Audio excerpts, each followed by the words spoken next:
Assalamualaikum warahmatullahi wabarakatuh. Selamat siang, salam sejahtera bagi kita semua. Tapi pun, izin memperkenalkan diri, nama saya Suroto. Saya adalah dosen pendidikan ekonomi jurusan IPS, Fakultas Keguruan dan Ilmu Pendidikan Universitas Lampung. Pada kesempatan ini, saya akan memaparkan terkait dengan pernyataan diri dosen dalam unjuk kerja dari Dharma Perguruan Tinggi atau yang biasa disebut dengan PDD UKT-PT dalam bidang pengajaran yang telah saya lakukan. Selanjutnya, saya akan memaparkan salah satu mata kuliah pokok yang saya ampu, yaitu mata kuliah pengembangan media pembelajaran ekonomi.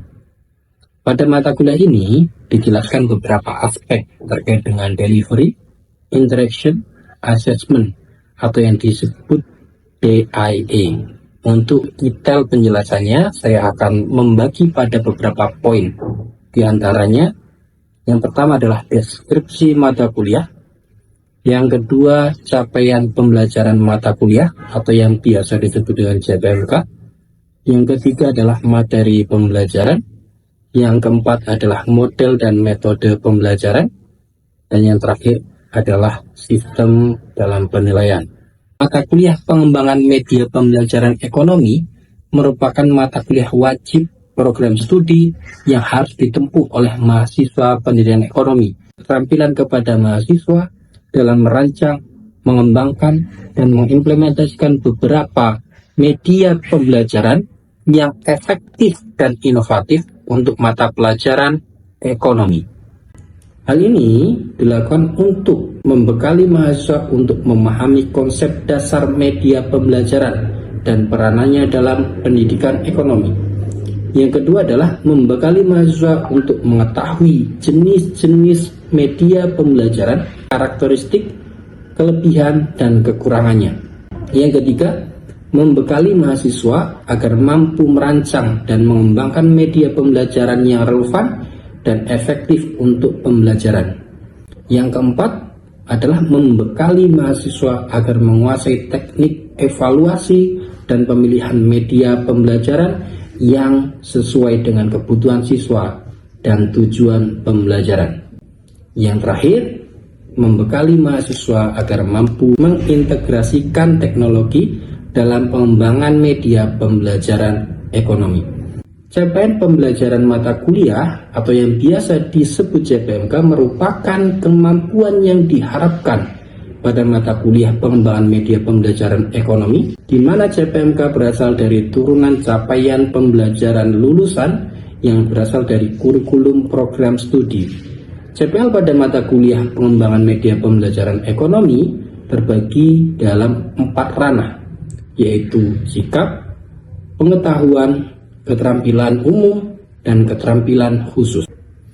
Proses pembelajaran mata kuliah ini dilakukan pada 16 kali pertemuan, di mana tertuang pada RPS yang telah diunggah di Sistem Akademik Universitas Lampung atau Siakadu Universitas Lampung dan LMS Fiklas Universitas Lampung. RPS diunggah beserta bahan ajar, di mana mahasiswa dapat secara langsung mendownload perangkat tersebut. Selanjutnya, pembelajaran dilakukan dengan pendekatan student center learning, di mana pembelajaran menuntut partisipasi mahasiswa secara penuh. Dengan model yang digunakan adalah project based learning, team based project, dan case method.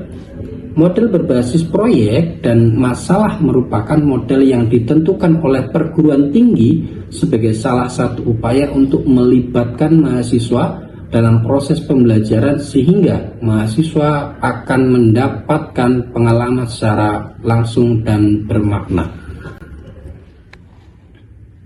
Desain perkuliahan ini menggunakan blended learning, yaitu menggunakan pembelajaran sinkronus dan asinkronus. Pembelajaran sinkronus dilakukan dengan pertemuan tatap muka di dalam kelas, sedangkan pembelajaran asinkronus menggunakan learning management system yang dikembangkan oleh universitas, yaitu Fiklas. Dalam beberapa kesempatan, pembelajaran tatap muka saya juga menggunakan media pembelajaran seperti Quizzes, Kahoot, dan Mentimeter untuk meningkatkan motivasi belajar dan mengembalikan fokus mahasiswa.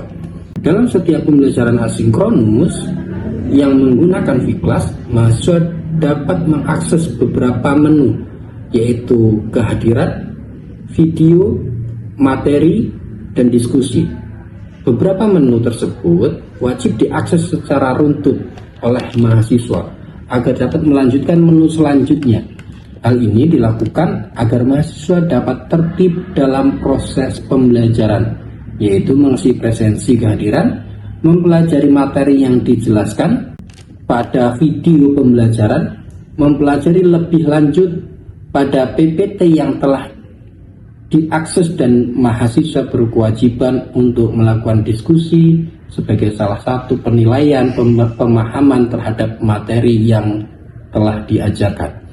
Selanjutnya adalah sistem penilaian yang dilakukan pada mata kuliah pengembangan media pembelajaran ekonomi, yaitu meliputi 6 aspek. Yang pertama adalah aktivitas partisipatif yang berbobot 20%, yang kedua adalah hasil proyek yang berbobot 20%, yang ketiga adalah tugas yang berbobot 20%, kuis yang berbobot 5%, UTS yang berbobot 15%, dan UAS yang berbobot 20%, sehingga penjumlahannya adalah 100%. Demikian penjelasan mengenai 3 aspek dalam perkuliahan pengembangan media pembelajaran ekonomi. Selanjutnya mari kita simak bersama rekaman video proses pembelajaran yang telah saya lakukan pada materi jenis, karakteristik, dan urgensi media pembelajaran. Oke, Assalamualaikum warahmatullahi wabarakatuh. Waalaikumsalam warahmatullahi wabarakatuh. Selamat siang semuanya. Siang. Salam sejahtera untuk kita semua. Tapi pun. Ya ampun. Sehat ya semuanya. Makan siang. Oke, jadi siap untuk menerima pelajaran selanjutnya ya. Siap. Untuk siang hari ini kita akan melanjutkan materi pada mata kuliah media pembelajaran ekonomi, yang dimana materi kedua ini nanti adalah materi yang sangat penting untuk perkuliahan, khususnya untuk menjadi calon guru setelah lulus. Nah, untuk mata kuliah pengembangan media pembelajaran ekonomi ini, nanti di pertemuan kedua kita akan membahas terkait dengan jenis media pembelajaran, karakteristik media pembelajaran, dan urgensinya. Pentingnya apa sih menggunakan media pembelajaran? Untuk memulai perkuliahan pada hari ini, kita mulai dengan berdoa secara bersama-sama. Untuk berdoa, mulai. Oke, selesai. Pertama kita akan refleksi ya, apa sih yang kalian ingat terkait dengan materi hakikat media pembelajaran? Perantara Pak mahasiswa untuk menunjang kegiatan belajar. Perantara, boleh. Media pembelajaran adalah sebuah perantara. PPT itu perantara atau bukan sih kira-kira? Video itu bisa dikatakan media bukan sih? Bisa. Orang nih kira-kira bisa dikatakan media bukan sih? Coba berapa orang yang mengatakan bisa, berapa orang yang mengatakan tidak kira-kira? Yang bisa, oke, bisa 2 orang. Yang selain itu mengatakan orang atau manusia tidak bisa dikatakan media pembelajaran? Ya, oke. Pentingnya kita membahas materi pada hari ini. Sebelum kita masuk ke dalam materi, saya ingin tahu dulu sih ya, pengetahuan kalian terkait dengan jenis media yang Anda ketahui. Bisa menggunakan menti.com dengan kode yang disebutkan di depan, bisa juga dengan link atau langsung scan barcode. Kita akan cek terlebih dahulu. Bisa langsung dimulai untuk surveinya, untuk supaya kita tahu jenis media apa saja yang kalian tahu. Semua sudah masuk ya? Oke, sudah masuk. Sudah mulai keluar ya. Video YouTube. Yes. Terus PowerPoint, audio visual, PPT, media audio. Ya sudah mulai banyak tuh. Oke. Oke, nih sambil kalian mengisi, saya sampaikan bahwasanya di sini semakin besar tulisannya, itu semakin banyak yang mengatakan jawabannya. Dia belajar pada yang paling banyak berada audiovisual, PowerPoint, ada yang mengatakan langsung disingkat PPT, dan masih banyak tuh. Kita lanjut ya. Jadi saya anggap di sini kalian sudah mengetahui jenis-jenis media, tapi secara spesifik kita akan lebih bahas nanti. Cukup ya? Kita akan lebih mendalam nih. Iya, Pak. Jadi ini sebenarnya kita bahas di beberapa perkuliahan ya. Itu nanti ada terkait dengan terujuk pengalaman. Ini penting untuk dipertimbangkan apabila kita akan melaksanakan sebuah pembelajaran. Oke, jadi di situ sangat perlu diperhatikan ya. Tuh, saya tulis besar, perlu diperhatikan terkait dengan media pembelajaran. Misalnya nanti untuk memilih ya. Nah, di situ ada kerucut. Kalau di atas ya, tadi semakin di atas semakin kecil ya. Itu pengalamannya atau nanti berujung pada yang didapatkan oleh siswa. Gitu. Jadi semakin ke bawah itu semakin yang didapatkan oleh siswa itu lebih banyak. Sambungkan dengan materi yang tadi ada teks ya. Pertama adalah teks. Oke, kita coba lihat. Kalau teks itu bisanya diapain sih? Dibaca berarti di situ yang diingat oleh siswa kira-kira berapa persen? 10%. Terus kalau tadi ada audio, yang diingat oleh siswa berapa persen? 20%. Terus selanjutnya di situ ada melihat gambar, video, lihat demonstrasi. Itu di situ lebih besar. Ke bawah lagi, dia terlibat dalam diskusi. Terus di situ menyajikan atau presentasi. Terus selanjutnya di situ sampai dengan mengerjakan hal yang nyata. Itu semakin lebih besar. Nah, dalam artian kalau di sini siswa atau peserta didik lebih aktif di dalam sebuah pembelajaran, dia secara umum akan lebih mengingat lebih baik. Pernah mendengar nggak kira-kira kalian dari sebuah atau seorang motivator atau kata-kata yang keluar di media sosial itu, bahwasanya belajar selama 1 tahun pun atau 40 tahun pun itu tidak akan lebih berarti dibandingkan kalian mendengarkan 1 jam paparan materi dari orang yang mengalami. Saya ceritakan ya, seorang yang menulis buku autobiografi apalagi atau buku tentang CV ya, dia mengalami selama 40 tahun. Tapi di situ dia tuliskan dalam sebuah buku. Kalau kalian membaca kira-kira 1 jam selesai nggak? Kalau dia paparkan kira-kira 1 jam selesai nggak? Dan kira-kira kalau seandainya kalian membaca dan kalian mendengarkan, itu lebih diingat mana? Kira-kira kalau saya tanya, kalau seandainya kita menggunakan teks dan menggunakan audio, kira-kira efektif yang mana? Audio. Jadi terbukti ya dari segitiga itu. Kalau seandainya dia verbal, itu dia lebih kecil. Ya, visual dia agak meningkat. Kalau terlibat itu juga meningkat dan paling tinggi dia adalah berwarna. Itu ya ada banyak model yang di situ memang mahasiswa diharapkan di situ tuh ngapain? Ini jenis media pembelajaran itu ada kelebihan dan kelemahan atau kekurangan. Contohkan seandainya teks ya, itu dia dikatakan mudah diakses.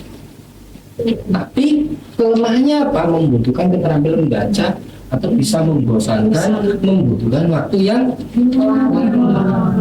Nah, kita bahas terkait dengan kelebihan teks nih. Kelebihan teks nih dikatakan tadi mudah diakses. Kenapa?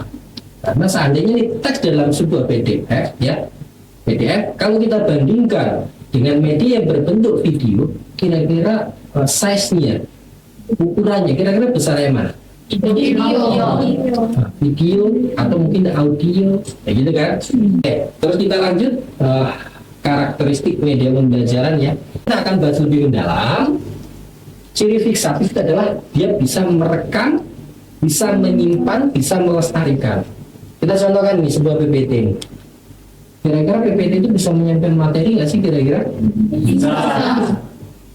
Seandainya nih, saya tidak bisa menyampaikan, saya memberikan PPT. Kira-kira kalian bisa belajar dari PPT nggak? Bisa. Oke, terus selanjutnya ciri manipulatif.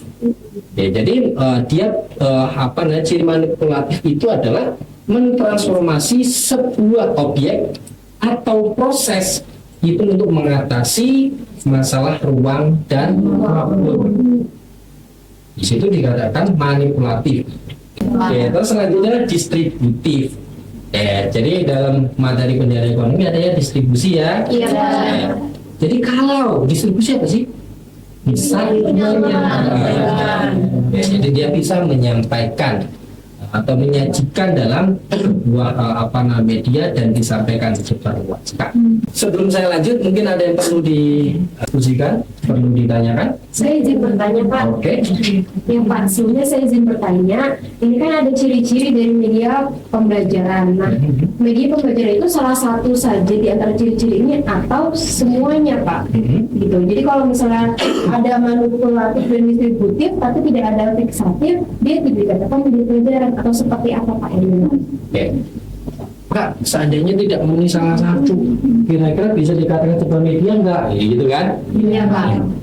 Jadi kalau dia tidak memiliki salah satu ciri dari media pembelajaran atau ciri yang dia tersebut fiksatif, manipulatif, distributif, itu tidak bisa dikatakan sebuah media pembelajaran. Jadi sangat penting kalau kita menerapkan atau melaksanakan sebuah pembelajaran itu dengan menggunakan media pembelajaran. Oke, ini lebih penting nih. Pentingnya menggunakan media pembelajaran. Oke, jadi media itu kira-kira letaknya ada di mana tuh? Media itu antara siswa dan guru. Itu. Nah, dan media itu mengandung pesan. Jadi di dalam media itu ada pesan atau dalam hal ini adalah materi pembelajaran. Nah, dari guru untuk mencapai kepada siswa itu membutuhkan sebuah media. Nah, nanti ada unsur lain tuh, ada metode, gitu kan, ada model, ada strategi, ya itu nanti hal yang lain. Itu yang dia dapat mensukseskan dalam sebuah pembelajaran. Nah, ini akan lebih kompleks kita bahas ya dalam sebuah pembelajaran terkait dengan pentingnya media pembelajaran. Oke, ini kalau kita ingat dalam materi belajar dan pembelajaran, ya di situ dikatakan bahwasanya belajar itu adalah adanya stimulus dan respon, ya, verisme ya, adanya stimulus dan respon. Namun di situ pertama sebelum adanya respon juga itu ada pengkodean. Saya menyampaikan sesuatu hal, ya pasti kalian juga berpikir, oh maksudnya seperti ini. Maka di situ proses untuk kalian paham itu ada pengkodean. Nah, pertama di situ nanti pengkodean dari ide ada pengkodean. Nah, ada media kan, terus nanti ada pentransferan kode, terus selanjutnya mengerti. Jadi proses untuk mengerti itu juga melalui sebuah media juga. Berarti sepenting itu ya Pak ya? Oke, jadi sangat penting. Jadi kita bahas lebih lanjut nih, ya. Jadi seandainya medianya bagus atau tidak, atau medianya itu kurang bagus, itu akan mengalami gangguan. Untuk bisa apa? Untuk bisa mengerti. Jadi media juga itu nanti akan menentukan umpan balik dari siswa. Itu seandainya dia bagus atau tidak, pasti dia akan berdampak pada umpan balik.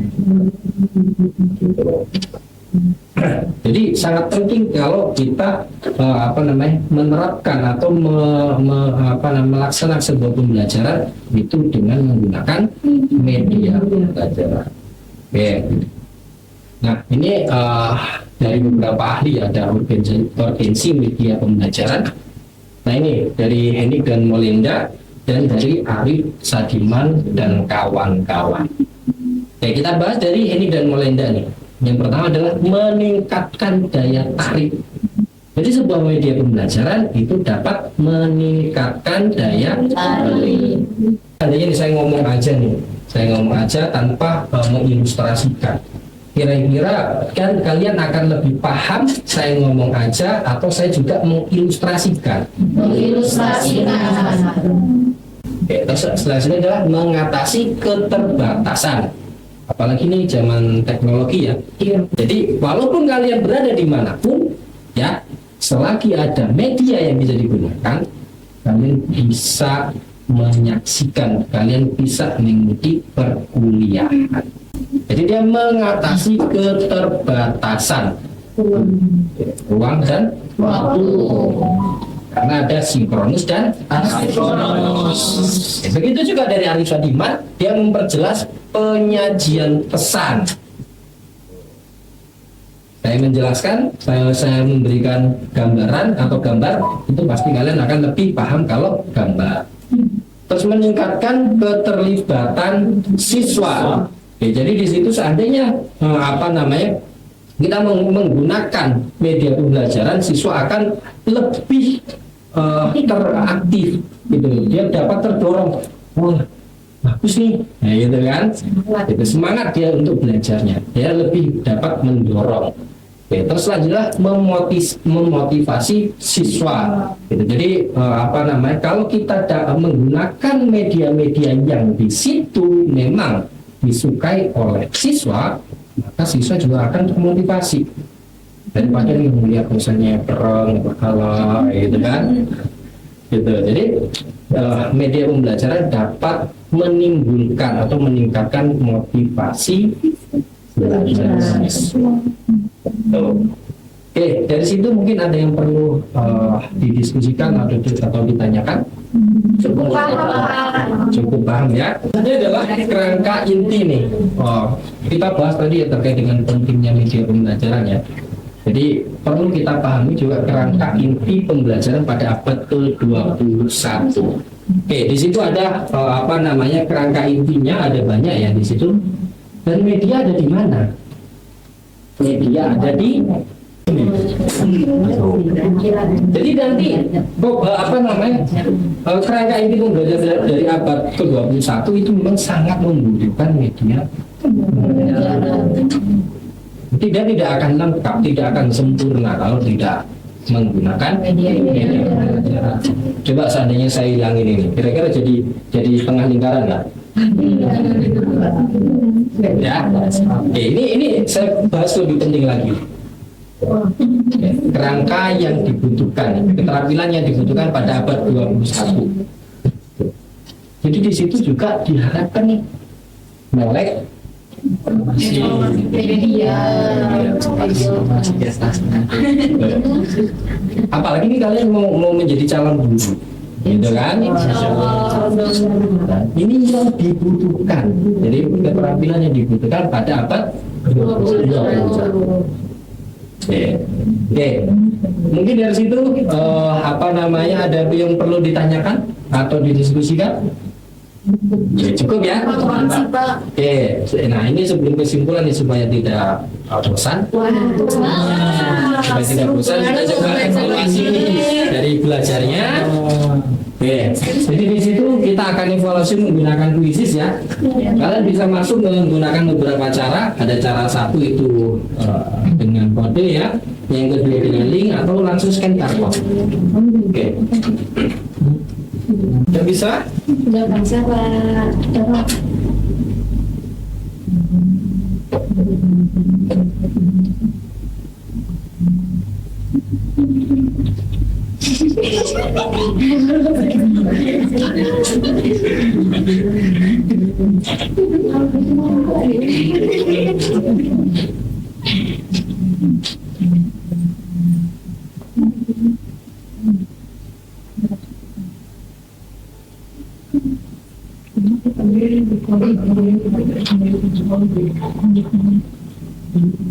Kita masuk semua ya.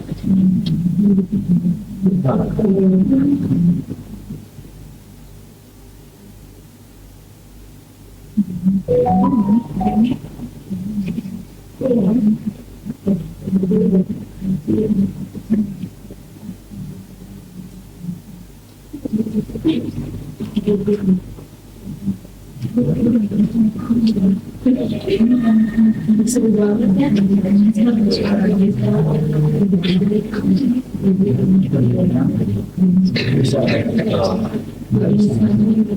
Oke, sudah selesai belum? Sudah. Ya, sudah selesai. Coba kita lihat peringkatnya. Belum Pak. Belum selesai, ada yang belum selesai ya. Iko ini diam-diam dia Iko.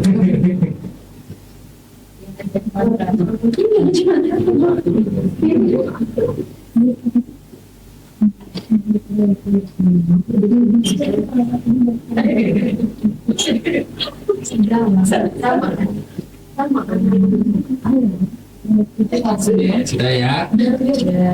Ya, sudah selesai semua ya. Kita masuk ke kesimpulan. Wih, ini Farida yang pertama ya. Wah, mati. Jadi nilainya lumayan bagus ya, sudah paham kira-kira. Jadi kira-kira di sini ada yang bisa menyampaikan kesimpulannya? Oke, Farida boleh? Baik Pak, izin menyampaikan kesimpulan yang saya dapatkan dari pembelajaran kita hari ini tentang media ya Pak, bahwa media pembelajaran itu sangat penting untuk menunjang kegiatan belajar mengajar, baik itu secara audio, visual, terus tadi audio visual kan Pak. Nah, karena dengan adanya media ini akan lebih mempermudah seorang siswa atau mahasiswa ketika dia mempelajari, kan tidak harus terpaku dengan guru kan Pak. Dengan adanya media itu bisa belajar otodidak seperti itu Pak. Beri tepuk tangan dulu. Jadi dapat sebuah media pembelajaran itu sangat membantu ya, sangat membantu untuk siswa lebih memahami materi pembelajaran. Nah di situ ada jenis-jenisnya, ada teks, ada gambar dan sebagainya. Terus selain itu juga ada ciri-cirinya dan juga sangat penting menggunakan media pembelajaran. Oke, mungkin cukup sekian untuk hari ini. Kita tepuk tangan untuk kita semua. Seru banget belajar hari ini Pak. Alhamdulillah ya. Jadi untuk selanjutnya ada sebuah penugasan yang nantinya kalian diharapkan mencari sebuah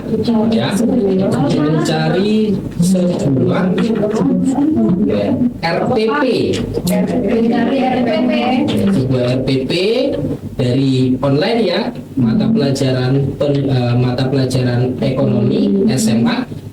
Nah, kalian coba cari di situ mana yang dikatakan media pembelajaran yang digunakan oleh gitu ya.